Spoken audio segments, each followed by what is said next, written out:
بسم اللہ الرحمن الرحیم۔ السلام علیکم۔ عباس عراقچی صاحب ماسکو پہنچ گئے۔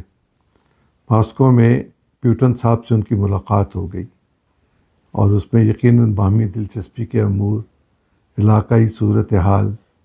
جنگ کے بعد کا سما، امریکہ سے تعلقات،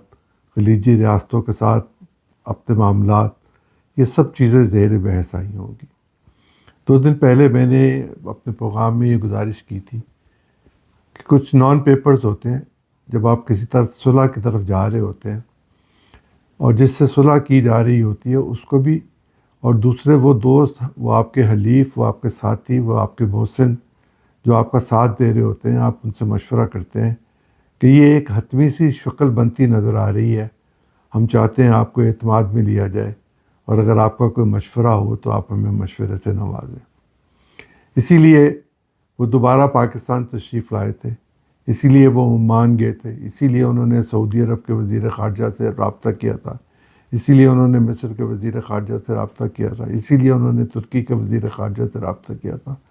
اور چین کے ساتھ کس نے رابطہ کیا اس کا مجھے علم نہیں، لیکن یقیناً ضرور ہوا ہوگا۔ پیوٹن کے ساتھ ملاقات میں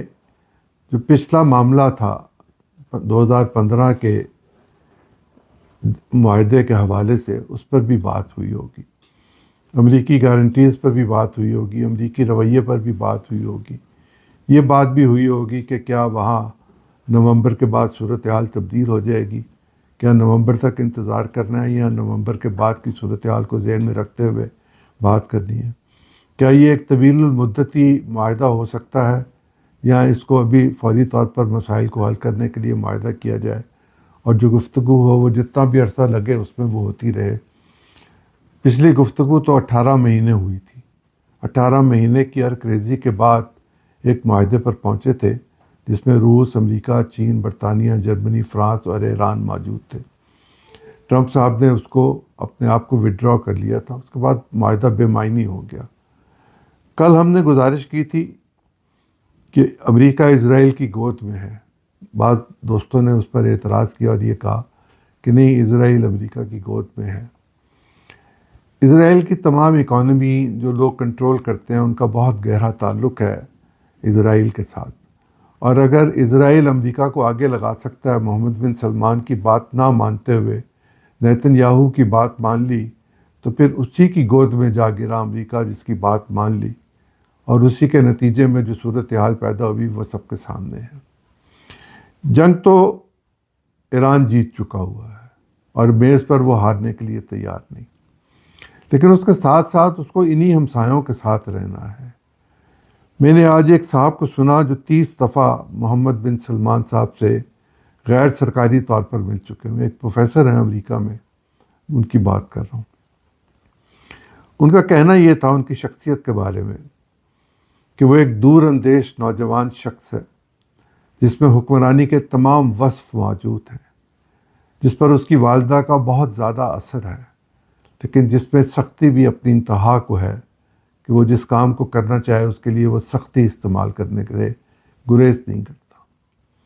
ان کا کہنا یہ ہے کہ اس کو اس بات کا اندازہ ہے کہ تیل کی قدر و قیمت کم ہوتی چلی جائے گی، اور اگر سعودی عرب کے پاس سے تیل کم ہو جائے تو دنیا کے شاید 23 سے 25% کے درمیان ہے، تو پھر سعودی عرب ریگستان کے علاوہ کیا ہوگا۔ ان کے سامنے مثال موجود ہے یو اے ای کی، کہ یو اے ای کے پاس تیل تو بہت تھوڑا ہے، لیکن تجارت کا مرکز بن کے ٹورزم کے ذریعے اور ذرائع سے یو اے ای نے اپنے آپ کو فلرش کر لیا، اب ان کے پاس بہت دولت ہے، اس میں تیل کی دولت کم ہے۔ سعودی عرب کے پاس تیل کی دولت بہت زیادہ ہے، باقی دولت بہت کم ہے، اور سعودی عرب کے بارے میں یہ کہا جا رہا ہے، وہ صاحب یہ کہہ رہے ہیں، وہ کلیم کر رہے ہیں، برملا کر رہے ہیں، میڈیا پہ کر رہے ہیں، وہ یہ کہہ رہے ہیں کہ سعودی عرب اپنے اس تاثر کو زائل کرنا چاہتا ہے کہ وہ ایک شدت پسند اسلامی ملک ہے۔ وہ یہ چاہتے ہیں کہ وہ ایک نیشنلسٹ ملک کے طور پر، ایک نیشنلسٹ قوم کے طور پر، ایک نیشنلسٹ لوگوں کے ذہنیت میں رکھ کر بات کو لے کر آگے چلیں، کہ وہ نیشنلزم پر رہیں اور سعودی ہونے پر فخر کریں، نہ کہ صرف یہ کہ وہ مسلمان ہیں اور ان کے حکمران جو ہیں وہ خادم حرمین شریفین ہیں، صرف یہ بات نہ رکھی جائے۔ ان صاحب کے کہنے کے مطابق یہ بات اپنی جگہ پر موجود ہے، اور میں تو اس کا خیر عینی شاہد ہوں کہ اب سعودی عرب میں خواتین ریسٹورنٹس میں نظر آتی ہیں، بغیر نقاب کے نظر آتی ہیں، بعض جگہوں پہ تو سینماز بھی کھل چکے ہوئے ہیں، بعض جگہوں پہ شاید رقص بھی ہو رہا ہے۔ رقص میں نے نہیں دیکھا، لیکن بہت ساری چیزیں مجھے دیکھنے کا اتفاق ہوا، میں نے دیکھا۔ اگر سعودی عرب میں یہ سوچ آ چکی ہوئی ہے کہ وہ اپنے آپ کو اس شدت پسند اسلام کے حوالے سے، جس کے حوالے سے ان کو جانا جاتا ہے اور یہ کہا جاتا ہے کہ وہ وہابیزم کو ایکسپورٹ کرتے ہیں، اس سے پیچھے ہٹنا شروع ہو گئے ہیں، اور اس بات کا بھی وہ اعلان کر رہے ہیں، کہہ رہے ہیں، اپنے دوستوں سے مشورہ کر رہے ہیں کہ داعش جیسے لوگوں کے ساتھ کیسے نپٹا جائے اور ان کا علاج کیسے کیا جائے۔ گویا وہ تمام چیزیں جو کسی حد تک ان کے انحصار پر چلتی تھی، جس کا انحصار ان پر ہوتا تھا،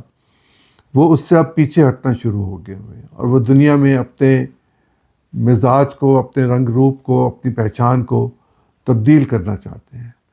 ان صاحب نے یہ پرٹیکولرلی کہا کہ وہ فیمنسٹ نہیں ہیں، لیکن وہ یہ چاہتے ہیں کہ عورتوں کو زندگی کی دوڑ میں شریک کیا جائے،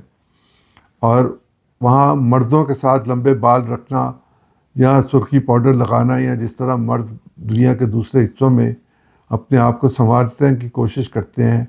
اس کا کوئی کانسیپٹ وہاں وہ ڈیولپ نہیں ہونے دینا چاہتے۔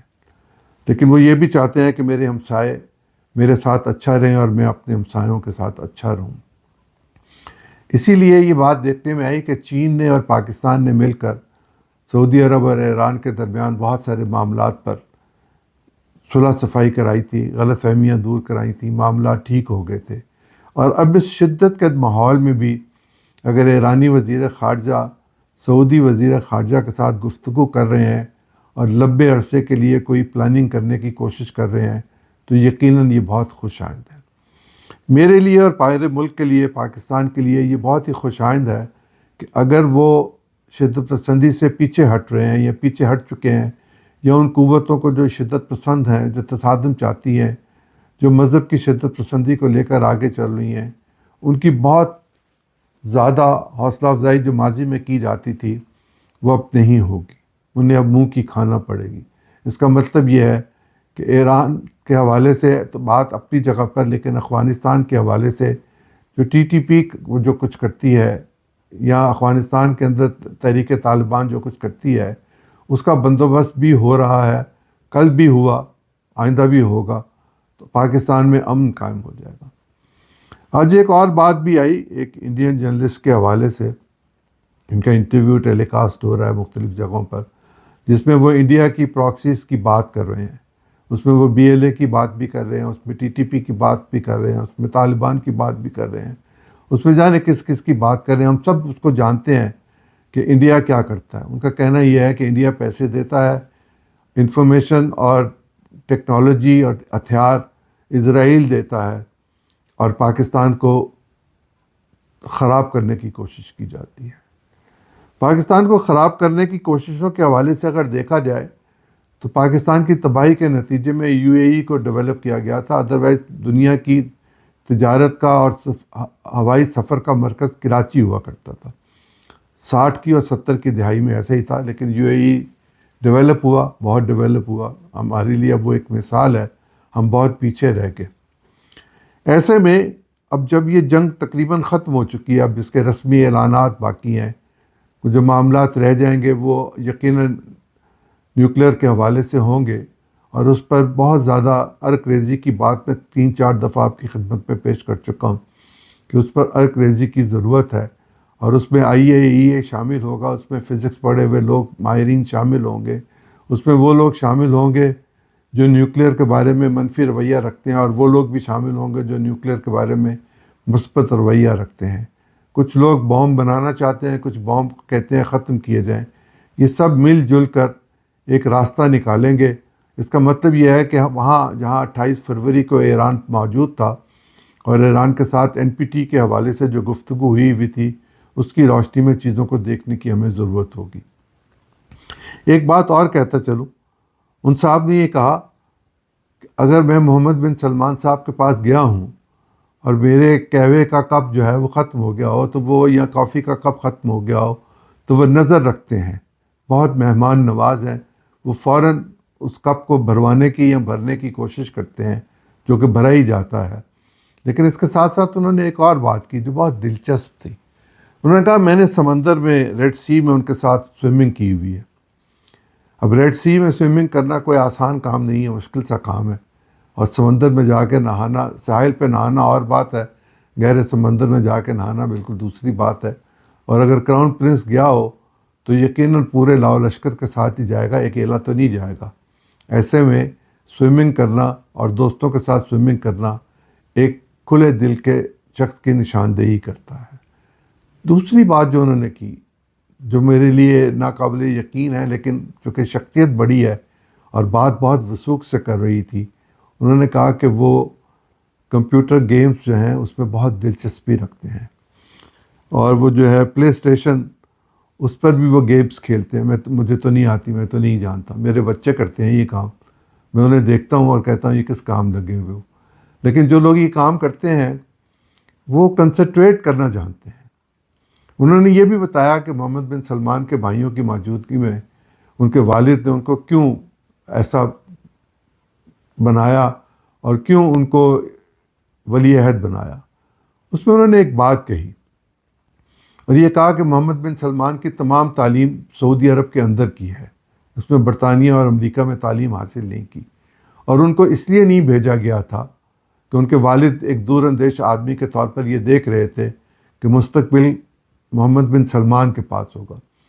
آلدو محمد بن سلمان انگریزی میں زیادہ گفتگو کرتے ہیں، اور یہ انگریزی یقیناً انہوں نے وہیں سے سیکھی ہے، لیکن وہ اس کلچر کے عادی نہیں ہوئے جس کے یو اے ای کے یا اور دوسرے اسلامی ملکوں کے یا خلیجی ریاستوں کے رہنے والے یا حکمران طبقہ لندن یا واشنگٹن جا کر جس طرز کی زندگی گزارتے ہیں، وہ اس طرز کی زندگی کے حامل نہیں ہوئے۔ اس کا مطلب یہ ہے کہ وہ جو بات کہہ رہے ہیں اس کو ذرا غور سے سوچنا چاہیے، اور کسی شخصیت کے بارے میں، کسی رولر کے بارے میں اگر اس طرح کی چیزیں باہر آئیں تو یقیناً اس کی شخصیت کا احاطہ کرنے میں آسانی ہو جاتی ہے۔ ایسا شخص جو اپنے ہی عزیزوں رشتہ داروں سے ہوٹل میں بند کر کے یہ کہے کہ تم نے کرپشن کی ہوئی ہے اور یہ پیسے واپس کرو ریاست کو، اور تقریباً $100 بلین وہ ان سے واپس لے لے۔ اس میں ایک اسکول کی یا یونیورسٹی کی مثال انہوں نے دی کہ وہ 9 بلین ریال میں بنی تھی اور 33 بلین ریال تک وہ چلا گیا تھا خرچہ، وہ پیسے انہوں نے واپس دیے۔ اس سے ہم سمجھ سکتے ہیں کہ حکمرانی کے آداب کو سمجھتے ہوئے ملک کی ترقی اور بہتری کے لیے محمد بن سلمان جو کر رہے ہیں، لیکن اس کے ساتھ ساتھ ان پر جو ذمہ داری ہے حرمین کی وہ اپنی جگہ پر، لیکن برادر اسلامی ملکوں کے ساتھ ان کے تعلقات اور ان کے معاملات کو ہمیں سمجھنے میں آسانی ہوگی اگر ہم ان چیزوں کو ذرا غور سے دیکھیں، اور ایسے لوگ جو اس طرح کے کام کرتے ہیں ان کی شخصیات کا احاطہ کرنے کی کوشش کریں۔ پاکستان کے ساتھ ان کے تعلق، ہاں ایک اور چیز جو بہت ہی اہم تھی، شاید سب سے اہم تھی، وہ یہ تھی کہ سعودی عرب کا یہ فیصلہ ہے کہ وہ اپنی فوج تیار کرے گا، وہ اپنے دفاع کا نظام خود تیار کرے گا۔ یقیناً اس میں بہت سارے ممکن ہے دوسرے ملکوں کے ماہرین بھی شامل ہوں، لیکن ہمارے لوگ تو شاید 1982 سے وہاں موجود ہیں، ٹریننگ بھی دیتے ہیں، ساتھ بھی دیتے ہیں، انٹیلیجنس کا کام بھی کرتے ہیں، حفاظت کا کام بھی کرتے ہیں، فوج کی ٹریننگ میں بھی وہ شریک ہے۔ میں یہ توقع کرتا ہوں، میرے نہیں علم میں راحیل شریف صاحب وہاں کیا کر کے آئے، لیکن میں یہ توقع کرتا ہوں کہ اس موقع سے، اس صورتحال میں ہمیں اس بات کی طرف توجہ دینے کی ضرورت ہے کہ اگر وہ اپنی فوج کو ٹرین کرنا چاہتے ہیں، اکوپڈ کرنا چاہتے ہیں، تو ہمارے پاس ایسی بہت ساری چیزیں ہیں جو ہم ان کی خدمت میں پیش کر سکتے ہیں، ہم ان کو بیچ سکتے ہیں، وہ ہم سے خرید سکتے ہیں، اور ہمارے پاس جو ایکسپیرینسز ہیں جنگ کے، سعودی عرب کے پاس تو جنگ کا ایکسپیرینس نہیں ہے، ہمارے پاس تو جنگ کے ایکسپیرینسز ہیں۔ ان صاحب نے یہ بات بھی کی کہ وہ سوڈان کے اندر ہونے والی جو جنگ ہے اس کے خلاف ہے، اور جو لوگ وہاں لڑ رہے ہیں ان کے بھی وہ شاید حق میں یہ خلاف ہیں کہ نہیں ہے، لیکن وہ یہ چاہتے ہیں کہ سوڈان کے اندر کی جنگ کا خاتمہ ہو۔ اسی طرح کا انہوں نے تبصرہ کیا یمن کے حوالے سے، یمن کے اندر بھی صورتحال اچھی نہیں ہے۔ ان حالات میں میں یہ سمجھنے کی کوشش کر رہا تھا آج دن میں کہ اگر ایسی صورتحال ہے تو قطر تو ایک چھوٹا ملک ہے جو سعودی عرب کے ساتھ کمفرٹیبل ہے. قطر ایک ایسا ملک ہے جس کے ساتھ پاکستان کے روابط ہیں. اگر یہ صورتحال پیدا ہونی شروع ہو گئی ہے، بحرین کے ساتھ بھی ہمارے اچھے تعلقات ہیں، وہاں کی شاید پولیس میں پاکستانی بہت سارے شامل ہیں، کویت کے ساتھ بھی ہمارے تعلقات بہت بہتر ہیں، یو اے ای کے ساتھ ہمارے تعلقات میں شاید گرمی سردی ہوگی، اور اگر ہم گوادر کو ڈیولپ کریں گے تو ان کی تجارت کو تھوڑا سا فرق پڑے گا، لیکن ہماری کمر سیدھی ہو جائے گی. اور ہمیں یہ چاہیے کہ اب جب کہ یہ جنگ اپنے اختتام پر پہنچ چکی ہوئی ہے، مذاکرات کی میز پر بیٹھ چکے ہوئے ہیں، بالواسطہ مذاکرات کے بعد براہ راست مذاکرات ہوں گے، ہر صورت ہوں گے، اور یہ امکان ہے، ممکن ہے، اس کا یا کبھی امکان ہے کہ پھر پاکستان میں ہوں گے، اور اگر پاکستان میں نہیں ہوں گے تو کہیں اور نہیں ہوں گے، یہی ہوں گے. ایران کی صورتحال کو سمجھتے ہوئے ہم یہ کہہ سکتے ہیں کہ یہ مذاکرات پاکستان میں ہوں گے. میں اس بات کو ذہن میں رکھتے ہوئے کہ ہم نے جنگ پہ بہت گفتگو کی، ہم نے بہت ساری ڈیٹیلز آپ کے سامنے رکھی، لیکن یہ اللہ کا شکر ہے کہ ہماری کہی ہوئی باتوں میں سے کوئی بات ایسی نہیں تھی کہ جس کے نتیجے میں مجھے شرمندہ ہونا پڑے، یا میں یہ کہوں کہ میرا یہ کہا ہوا غلط ہوا تھا. میں شروع دن سے یہ کہہ رہا تھا کہ الٹیمیٹلی مذاکرات ہوں گے، اور مذاکرات کے علاوہ کوئی راستہ نہیں ہوگا. اس میں دنیا کی قوتیں ڈائریکٹلی انڈائریکٹلی شریک ہوں گی. ہم تو خیر شریک تھے ہی، ہم شریک رہیں گے، اور ہمارے لیے یہ ایک ایسا لمحہ ہے جس کے بارے میں ہمیں یہ سوچنا چاہیے عاجزی کے ساتھ کہ اللہ تعالیٰ نے ہمیں بڑی مشکل سے نکالا. ہم پر اعتماد کیا گیا، ہماری حکومت پر اعتماد کیا گیا، ہمارے اداروں پر اعتماد کیا گیا، اور ہم نے لپ ٹائٹ ہو کر پاکستان کو سرخرو کیا. اللہ تعالیٰ ان لوگوں کو جو یہ سارا کام کر رہے تھے اس کا اجر دے گا. میں آپ سے اجازت چاہتا ہوں. آپ کا اور میرا اللہ حامی و ناصر.